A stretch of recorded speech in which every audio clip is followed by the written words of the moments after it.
কষ্ট পাচ্ছে, সেজন্য আল্লাহর বান্দাদের যাতে কষ্ট লাঘব হয় সেজন্য নবীর সুন্নাত হিসেবে আমরা নামাজ আদায় করলাম। ইসলামী আন্দোলন আপনাদের এবং মানুষের পক্ষ থেকে আমরা আল্লাহ তাআলার কাছে দোয়া করি যে আল্লাহ তাআলা এই পরিস্থিতিকে তার বান্দাদের জন্য স্বাভাবিক করে দিই, প্রাণীগুলোর জন্য স্বাভাবিক করে দিই, সবাই যাতে এই পরিস্থিতি থেকে পরিত্রাণ পায়, আল্লাহ তাআলা মাখলুকাত যেন কষ্ট না পায়। আমি একটা কথা বলতাম যে শুধু কি সরকারের কাছে দোয়ার পরামর্শ যে আমাদের নিজের করণীয় আছে।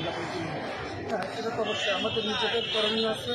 আমরা আল্লাহ তাআলা বলেছেন যে জমিনে যদি পর্যায়ে যাত্রাগুলো বিমার কাছে বা খাইতেন না তোমাদের হাতের কামাই, এজন্য আমরা যে সমস্ত পাপ করি এই পাপ থেকে আমরা তওবা করব, আল্লাহ তাআলার কাছে চোখের পানি করব এবং নিজেদের কিছু গুনাহের জন্য অনুতাপ করবো, লক্ষ্য করবো, মাখলুকাতের জন্য কিছু দোয়া করবো, নিজেদের জন্য দোয়া করবো, দেশ জাতির জন্য দোয়া করবো।